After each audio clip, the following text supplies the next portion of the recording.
Well, this isn't a video I wanted to make. But in today's video, we're going to talk about a flooded basement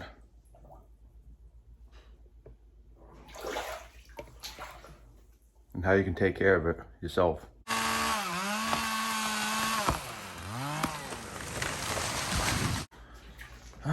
Well, the basement's flooded, and in today's video, we're going to turn a negative into a positive, and we'll talk about what you can do to fix your flooded basement. Stay tuned. Well, this isn't good.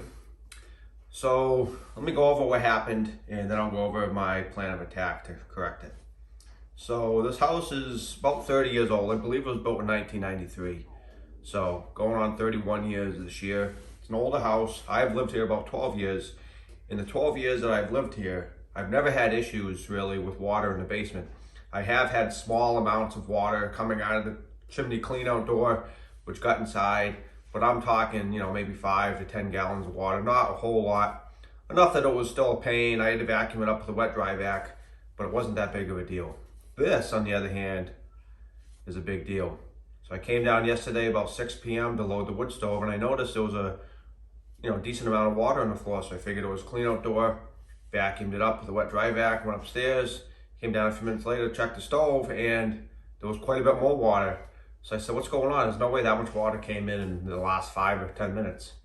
So I looked closely and I noticed all the cracks in the concrete floor were seeping with water. They were wet, and you could see little bubbles coming up, which tells me there's a lot of groundwater underneath this slab trying to come up. Which isn't surprising, I guess, because this has been absolutely the wettest summer I can remember in the last 40 years.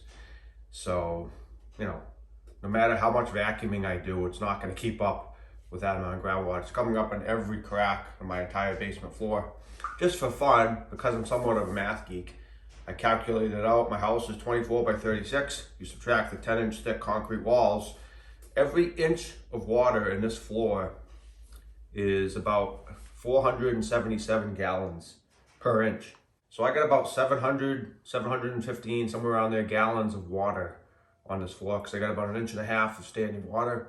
So my plan of attack is going to be using pumps. Now, obviously, a lot of people would call their insurance company for something like this, which I get. Thankfully, I happened to clean the basement yesterday in preparation to bring cordwood in. So most of my stuff has been put up on shelves, as you can see behind me. And I really don't have a lot of stuff on the floor that's going to get ruined. The stuff that is touching the floor is either concrete or wood or steel, and it can dry out.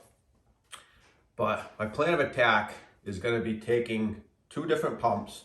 I'm going to pump up to about 3 to 4 feet in a big tote, and then I'm going to have another pump sitting in that tote that's bigger capacity to pump outside. So I think it's going to work well. It's going to reduce the amount of head pressure the pump has to go, because pumps are rated at 0 head, which means it's pretty much pumping out level. The higher you go with your pump, the harder it has to work, and the less gallons per minute or per hour it's going to be able to produce.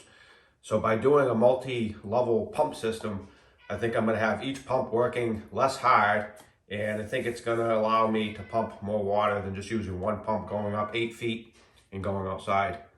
So let's do it.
So another thing you got to factor in is, what is the minimum height of water the pump will reduce down to and turn on at.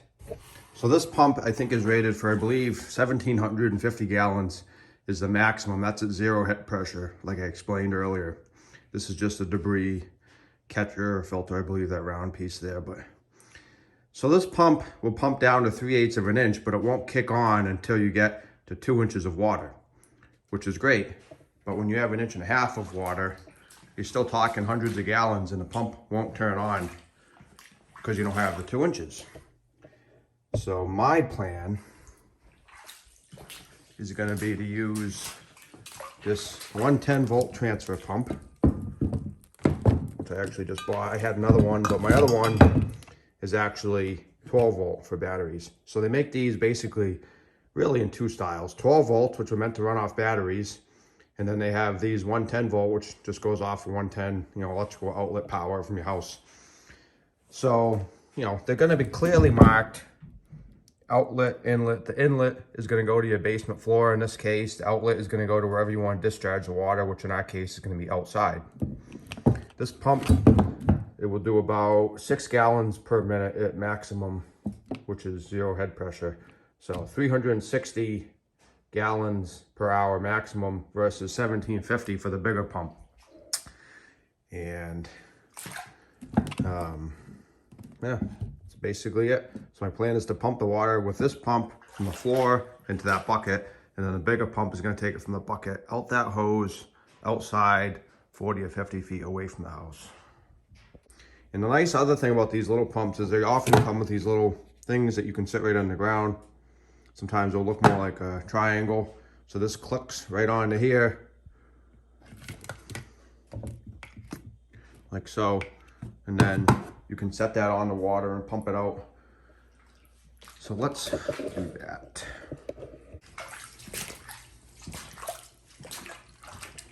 This pump actually does have mounting holes in it. So we're going to mount it to this bench temporarily, so it's less likely to tip over while pumping water.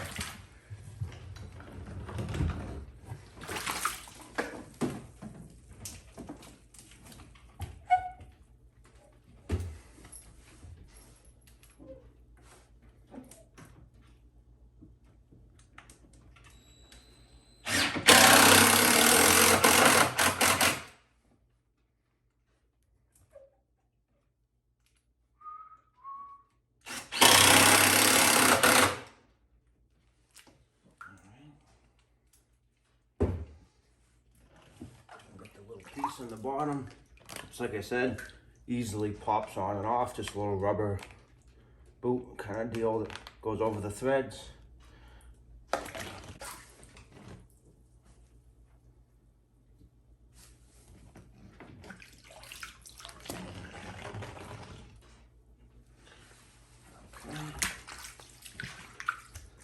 Trying to make this somewhat foolproof, so I got the hose going from the transfer pump, and it's kind of clipped in the handle here so it can't fall off. So this will fill the bucket. Once it gets to 2 inches, this should pump it outside. All right, moment of truth. Plug this baby in.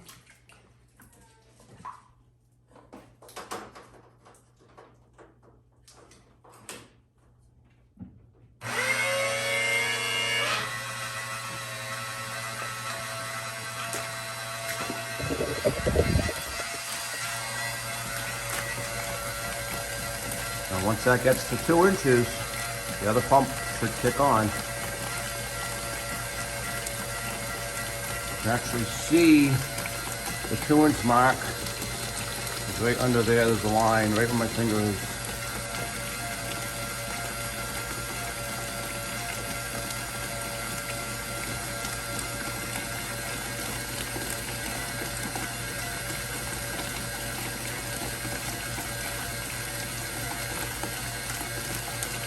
I think it's working. Yep, I heard the other pump kick on. I can feel it in the hose. So let's go outside, take a look.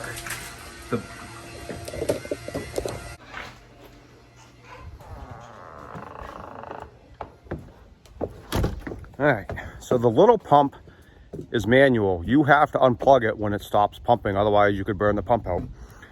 So the big pump is automatic. It's an automatic sensor, so it only pumps when there's water. Once it gets down, it shuts off by itself. It was a little more money, but I wanted that feature so I don't have to babysit it and watch it the whole time. So let me show you where the water is pumping to, and we'll go over a few more things. So the water comes out that window inside behind that dog igloo, comes up through this garden hose. I just got a piece of PVC pipe. You can see here, water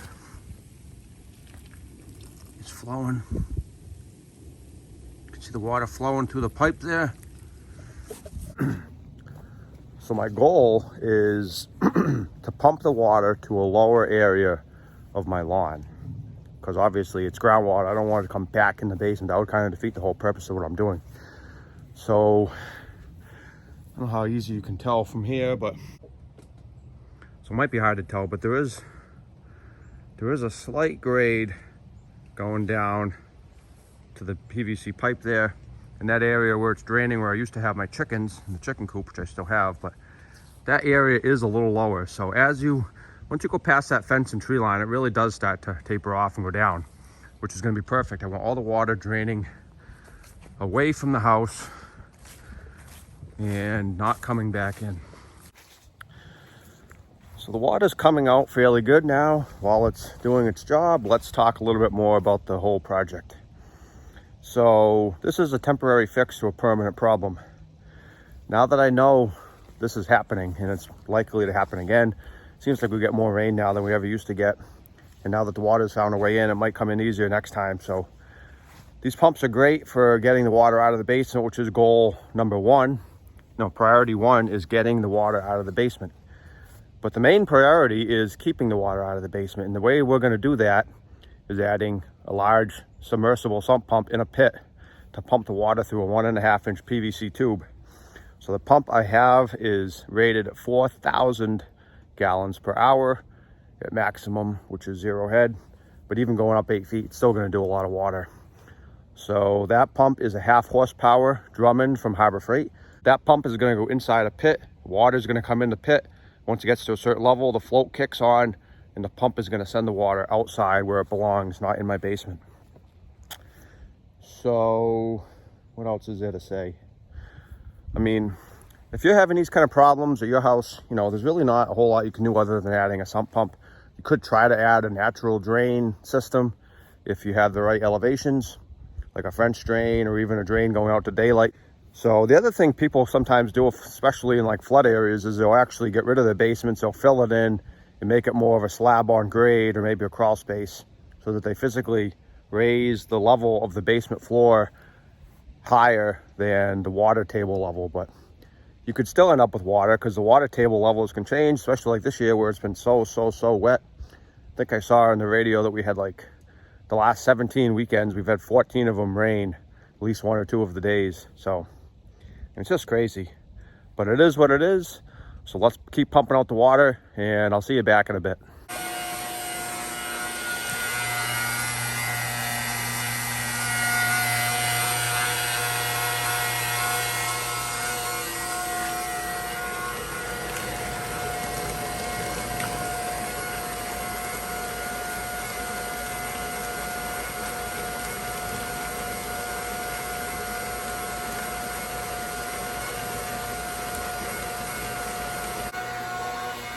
Well, it's working pretty good. So I do want to add a couple things.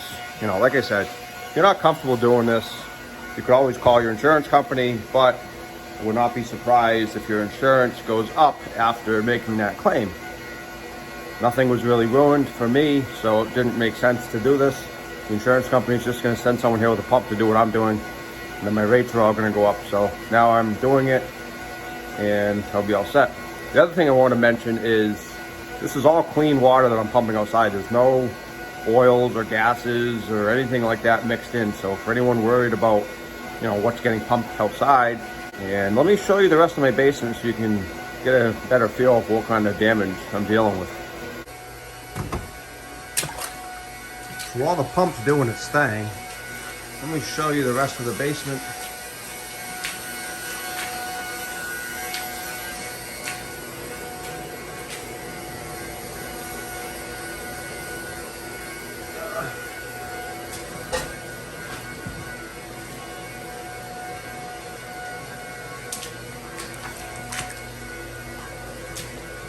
see my gym area here, which I have I believe these floor mats are 3/4 of an inch thick.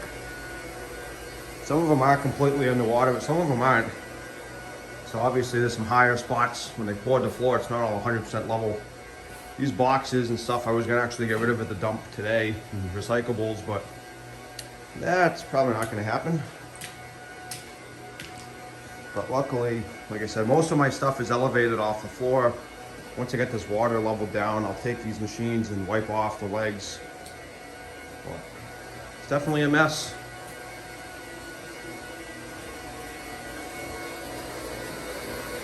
Can you imagine trying to wet vac 715 gallons of water and carry it up a set of stairs? Dump it in a bucket? Me either. That's why these pumps are a great thing to have. It's not something you're going to use a lot, but when you need it, you really need it. It's easy. You want to learn about pumping water?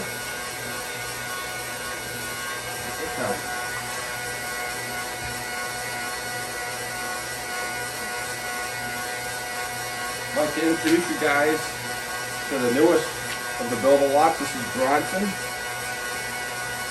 He is 2 months old.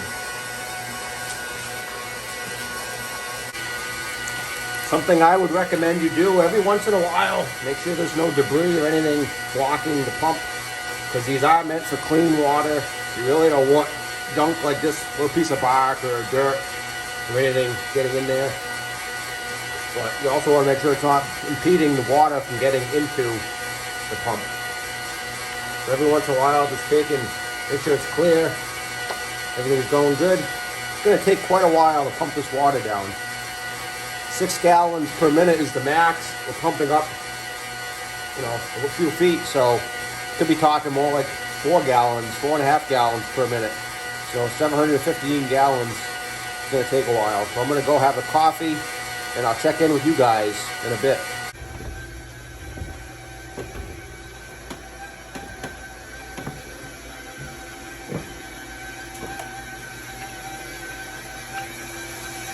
All right. Well, that's working pretty good so far. You can see how much it's pumped down. Before, the water was over the top of that flat part. So I'd say we pumped at least a good ½ inch, maybe 3/4 of an inch. Which over the course of this whole basement, like I said, is a lot of water, hundreds of gallons. Water's coming out fairly clean, all things considered. Come on, creep. You guys heard meowing earlier in the video. It was this guy right here. Ollie. Hey, buddy. Come here. Being a creep. All right, so let's go see. All right, Ollie, let's go check the hose. Like you see all the bubbles there. Make sure everything's coming out good. There's no blockages.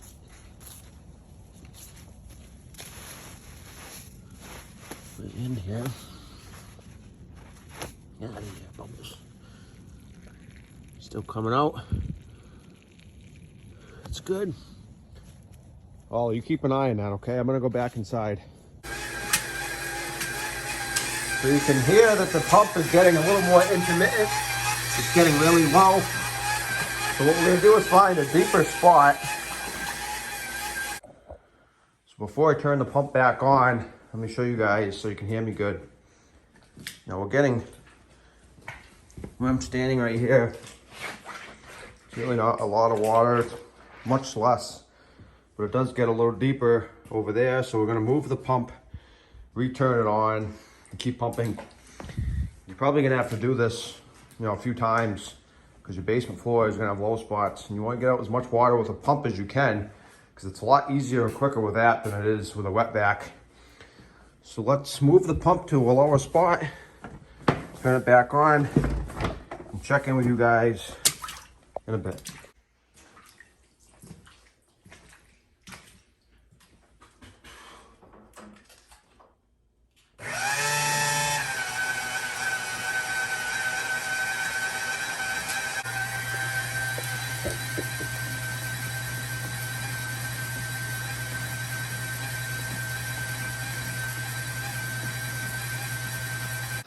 we got quite a bit more. By moving it that one time, I bet you we pumped another 5 to 7 minutes. So I'm gonna say probably another 20, 25 gallons of water we pumped by moving it, you know, just a few feet over to a lower spot.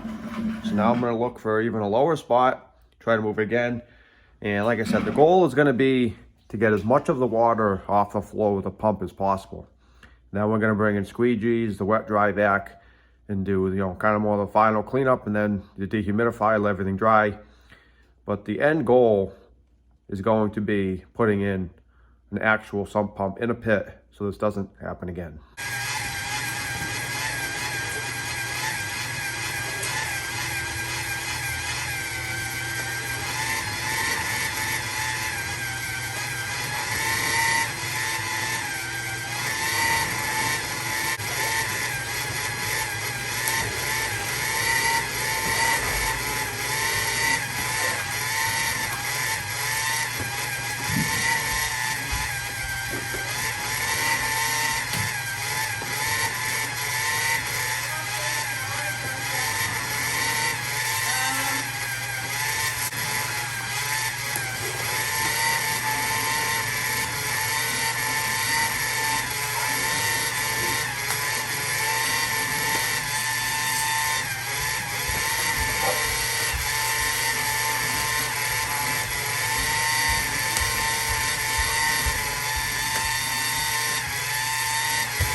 other thing I'm doing to try to help dry things out is I started up the wood stove, which is nice to start up anyways. Tell you what, it felt a little weird loading that last night standing in an inch of water, but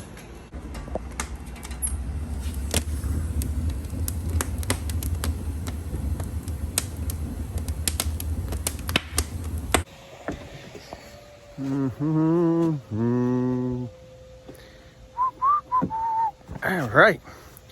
Well, it looks a lot better so far. You saw I just went down there. I came outside so you guys could hear me better. My mother-in-law Mary is still vacuuming. She's actually getting water coming out of the cracks. You can feel it. Kind of like vibrates in the vacuum hose. You can feel the water surging through. So there's still water under there, but hopefully we won't get any more until I at least have a chance to get that sump pump installed. So that was kind of the plan of attack, was use pumps to get the main water out, and then vacuum up and squeegee the remainder of the water. And then the final step is setting up those dehumidifiers, which you saw I have 3 of them set up. I actually have one of my own, and then I borrowed one from my father and one from my sister, so thank you to them very much for that if they're watching. So hopefully with those 3 running, we can get that humidity level down and any of the remaining moisture can be, taken out. I am also going to be taking those gym mats up. My wife told me I should, and she's right. There's going to be water under there. There's no way you're going to get it out otherwise. I don't want to end up with mold or something. So those are all going to come up probably tomorrow. And I was going to originally do the sump pump portion, the install in this video, but it's going to be too long. So that's going to be another video for another day. See you next time.